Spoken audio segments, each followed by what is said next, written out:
Shalom Bapak Ibu, sahabat Galilea dan seluruh subscriber Galilea Network yang diberkati oleh Tuhan Yesus. Kembali kita siapkan diri untuk membaca, mendengar dan merenungkan firman Tuhan sebelum kita melakukan tugas kerja kita di hari ini. Mari kita berdoa. Bapa, di dalam nama Tuhan Yesus, kami muliakan namamu, datanglah kerajaan-Mu, jadilah kehendak-Mu di bumi seperti di surga. Kami datang di hadapan-Mu dengan hati yang bersuka cita. Kami mengucap syukur buat kebaikan-Mu yang telah Engkau nyatakan bagi kami. Tak henti-hentinya kami mengucap syukur, sebab kalau kami ada hari ini semua karena Tuhan. Engkau yang penuh kasih setia menjaga, menyertai dan memberkati istirahat tidur kami di sepanjang malam yang telah berlalu. Sebelum kami melakukan kegiatan hari ini, kami akan membaca, merenungkan firman-Mu. Kiranya Engkau mengurapi kami, membuka hati pikiran kami. Urapi juga hamba-Mu, sehingga apa yang disampaikan benar-benar adalah penyingkapan dari Roh Kudus mengenai rahasia kebenaran firman-Mu. Di dalam nama Tuhan Yesus, haleluya. Amin. Saudara, kita baca Amsal pasal 27 ayat 1 sampai dengan 20. Ini cukup panjang ya. Janganlah memuji diri karena hari esok, karena engkau tidak tahu apa yang akan terjadi hari itu. Biarlah orang lain memuji engkau dan bukan mulutmu, orang yang tidak kau kenal dan bukan bibirmu sendiri. Batu adalah berat dan pasir pun ada beratnya, tetapi lebih berat lagi kedua-duanya adalah sakit hati terhadap orang bodoh. Panas hati, kejam dan murka melanda. Tetapi siapa dapat tahan terhadap cemburu? Lebih baik teguran yang nyata-nyata daripada kasih yang tersembunyi. Seorang kawan memukul dengan maksud baik, tetapi seorang lawan mencium secara berlimpah-limpah. Orang yang kenyang menginjak-injak madu, tetapi bagi orang yang lapar, segala yang pahit dirasakan manis. Seperti burung yang lari dari sarangnya, demikianlah orang yang lari dari kediamannya. Minyak dan wangi-wangian menyukakan hati, tetapi penderitaan merobek jiwa. Jangan kau tinggalkan temanmu dan teman ayahmu. Jangan datang di rumah saudaramu pada waktu engkau malang. Lebih baik tetangga yang dekat daripada saudara yang jauh. Anakku, hendaklah engkau bijak, sukakanlah hatiku, supaya aku dapat menjawab orang yang mencela aku. Kalau orang bijak melihat malapetaka, bersembunyilah ia. Tetapi orang yang tak berpengalaman berjalan terus lalu kena celaka. Ambillah pakaian orang yang menanggung orang lain dan tahanlah dia sebagai sandera ganti orang asing. Siapa pagi-pagi sekali memberi selamat dengan suara nyaring, hal itu akan dianggap sebagai kutuk baginya. Seorang istri yang suka bertengkar serupa dengan tiris yang tidak henti-hentinya menitik pada waktu hujan. Siapa menahannya menahan angin, dan tangan kanannya menggenggam minyak. Besi menajamkan besi, orang menajamkan sesamanya. Siapa memelihara pohon ara akan memakan buahnya, dan siapa menjaga tuannya akan dihormati. Seperti air mencerminkan wajah, demikianlah hati manusia mencerminkan manusia itu. Dunia orang mati dan kebinasaan tak akan putus. Demikianlah mata manusia tak akan puas. Demikian sampai ayat 20 saja ya saudara ya. Di ayat 19 dikatakan begini. Seperti air mencerminkan wajah, demikianlah hati manusia mencerminkan manusia itu. Saudara, hati adalah cermin diri.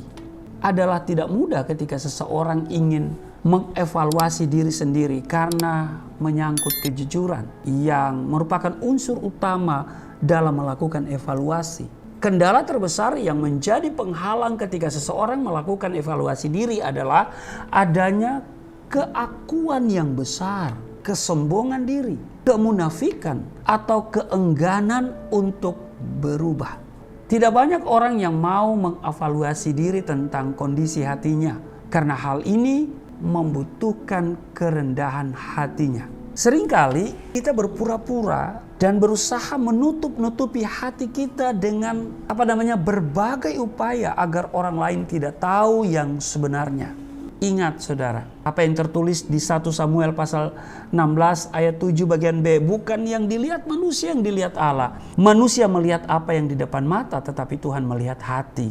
Karena itu mari kita belajar dari hidup Daud yang tidak pernah berhenti memohon kepada Tuhan agar ia senantiasa menyelidiki hatinya. Seruan Daud di dalam Mazmur 139 ayat 23, selidikilah aku ya Allah dan kenalah hatiku, ujilah aku dan kenalah pikiran-pikiranku. Saudara, hati dapat menimbulkan berbagai masalah dalam kehidupan karena segala tindakan kita berasal dari pikiran, termasuk di dalamnya perbuatan dosa. Apakah kita telah menggunakan pikiran kita secara efektif dan benar? Apakah kita sedang memikirkan kejelekan orang lain? Ataukah kita sedang merancang kejahatan di dalam hati kita? Sudahkah kita melakukan nasihat Paulus seperti dalam Kolose pasal 3 ayat 2? Pikirkanlah perkara yang di atas, bukan yang di bumi.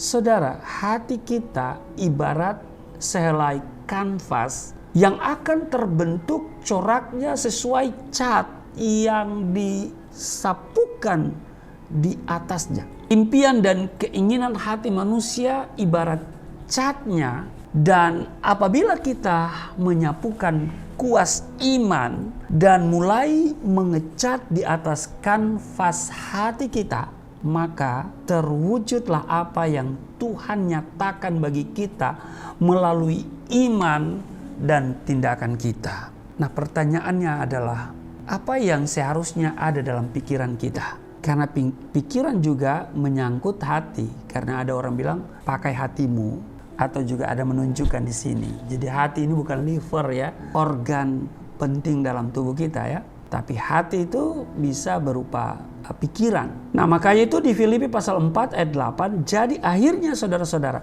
semua yang benar, semua yang mulia, semua yang adil, semua yang suci, semua yang manis, semua yang sedap didengar, semua yang disebut kebajikan dan patut dipuji, pikirkanlah semuanya itu. Bila hati kita masih dipenuhi dengan segala jenis kejahatan, sebab di dalam Matius pasal 15 ayatnya yang ke-19, karena dari hati timbul segala pikiran jahat, pembunuhan, perzinahan, percabulan, pencurian, sumpah palsu, dan juga hujat. Semua yang namanya pikiran jahat, pembunuhan, perzinahan, percabulan, juga pencurian, juga sumpah palsu dan hujat, itu semua dari hati.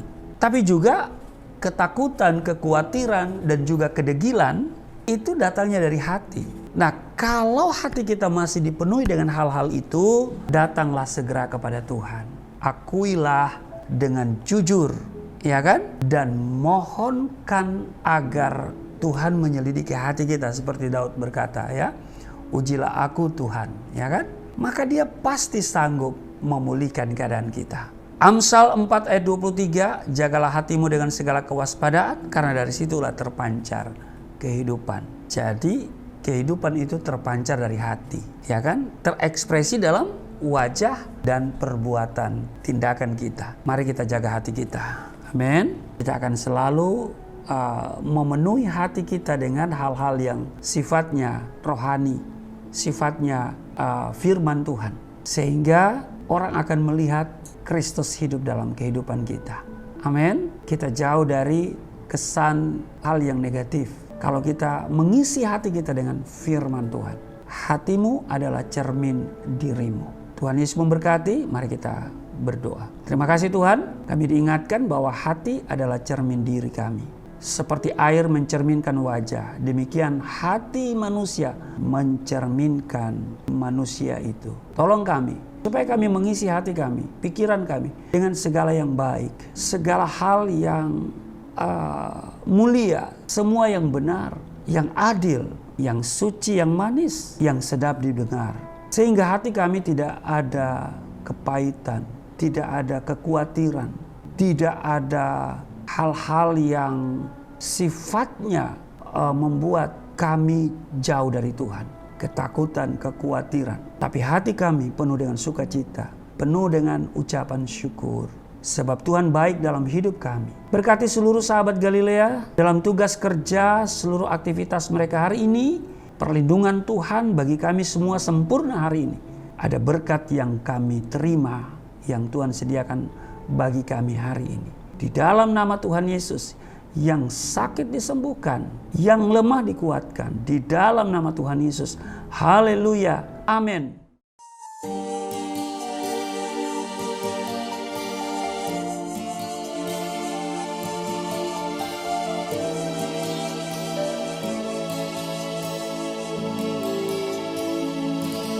Bapa kami yang di surga, dimuliakanlah nama-Mu. Datanglah kerajaan, jadilah kehendak-Mu di bumi seperti di surga.